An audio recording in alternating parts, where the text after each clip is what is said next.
This is something I felt God saying to me, almost a devotional, and it's, where do you find your satisfaction? What makes you happy? And do these things that make you happy and satisfied, do they last? Do you stay happy for a long time? Do you stay happy for days, minutes, an hour, weeks, months? Or does your happiness leak?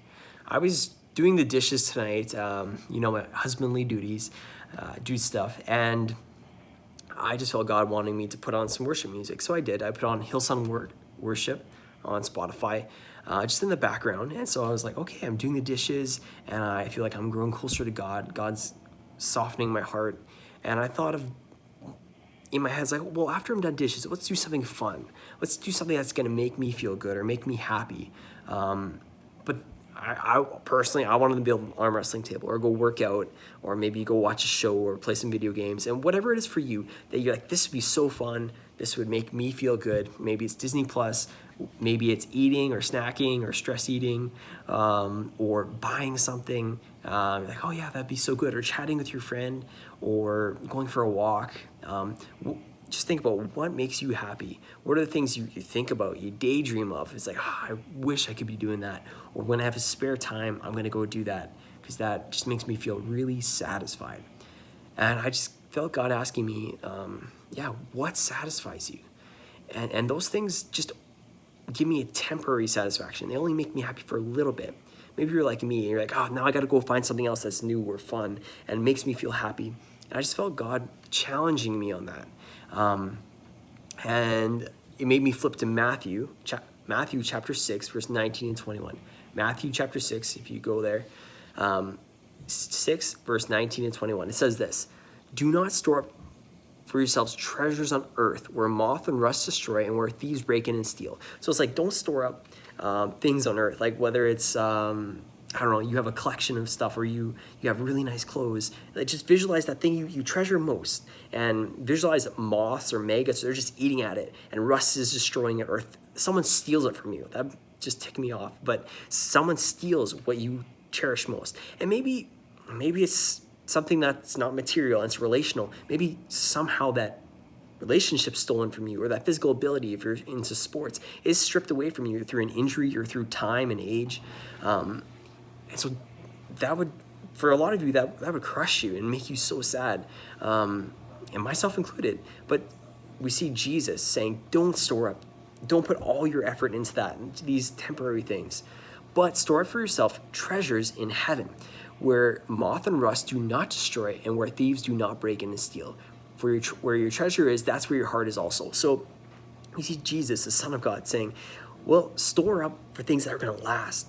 Treasures in heaven. And how you store up treasures in heaven is just doing what God wants, doing God's will. And it's like, okay, well, that's so foggy, like, and vague, but doing God's will is really not that complicated.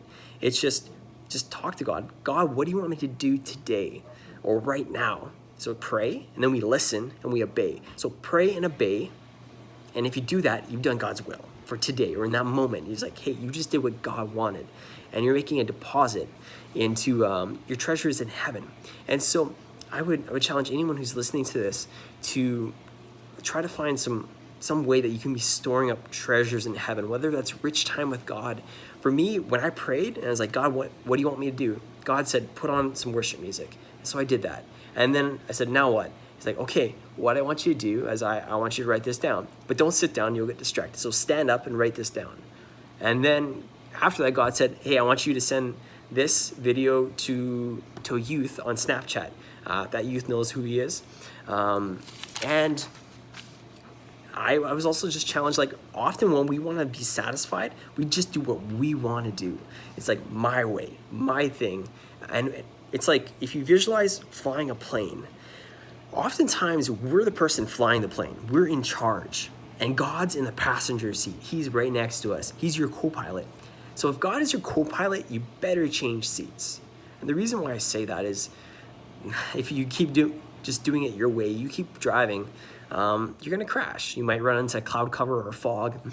And God also knows what direction we're supposed to go in. He knows our destination that we're supposed to end up at. We don't really know that. Sometimes we just go through life just like, oh, this feels good or this feels good, and we feel lost. And sometimes we are. So let God be in charge. And that doesn't come naturally. Humans, we don't like someone else being in control. But part of following God is giving him control. So where is your treasure? What is the thing you value most and you daydream of? Because whatever you treasure, you're kind of bowing down to that thing. You're giving that your time, your energy. It's like, and God wants to be in charge. He wants to be the most important thing in your life. And that doesn't mean that you can't have things that you enjoy in life, but that does mean that it's like, let God be your pilot. Let him be in charge. And just ask, God, what do you want me to do now? Even right after this video, just be like, God, I give you control. God's the perfect gentleman. He's not going to grab the steering wheel out of your hands, or however you fly a plane. He's not going to take those controls. He wants us to invite him and to give him permission into that. Because yeah, God doesn't like just possess people and do that. He's not going to demand his way. So let God in and start storing up treasures. Yeah, so that's my challenge for you today. Let God be your pilot. And it's when we let God be in charge, that's where we find true satisfaction. It's things that really make us happy, and it lasts. I guarantee you, if you have really rich time with God, that's gonna last. You're gonna feel peaceful. I'm gonna feel honestly, I feel way better about these 30 minutes I spent with God than 2 hours watching Netflix or an hour working out. So that's my challenge to you, is to spend some rich time with God and store some treasures in heaven.